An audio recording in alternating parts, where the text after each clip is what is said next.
সোণালী অসম নলবাৰী বৰাজাৰ আমি বিহু দল আছিলোঁ। আমি বাঙালীপাৰাত বিহু কৰি আছিলোঁ। বিহু কৰি উঠি সামৰাৰ পিছতে মানে ভাস্কৰজ্যোতিক মাতি আছে, সিহঁতে অলপ লেট হৈছিলে। তাৰপিছতে গৈ থকা বুলি ক'লে। কওঁতে আমি যেতিয়া বিহু সামৰি অলপ চাহ তাহ খাই আছিলোঁ, তেতিয়া শুনিলোঁ বোলে ভাস্কৰজ্যোতিৰ এক্সিডেণ্ট হৈছে।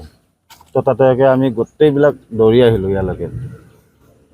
ভাস্কৰজ্যোতি ক'ত দল আছিল, কেনেকৈ আছিল? ভাস্কৰজ্যোতি আমাৰ হাড়ি ভঙা টিহু, আমাৰ নামনি অসমৰ লেখত ল'বলগীয়া দল।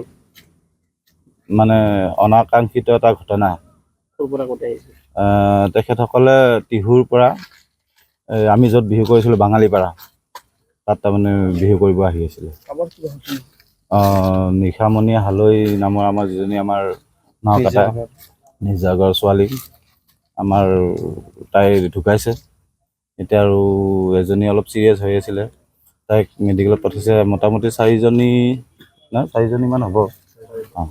কেনেকৈ হ'ল ঘটনাটো মানে কি, এতিয়া ধৰক ৰাতি এইটো গম নাপাম কেনেকুৱা কি হ'ল, কিন্তু এই দৌৰাদৌৰত পৰা এইবিলাক এই কি আছিলে আমাৰ এই ডাম্পাৰবিলাকৰ এই ট্ৰাকৰ যিটো আমাৰ মানে যিটো হাইৱে যিটো মানে দৌৰাত্ম, সেইটো কাৰণে হ'ব মানে হোৱা যেন অনুভৱ হয় আৰু।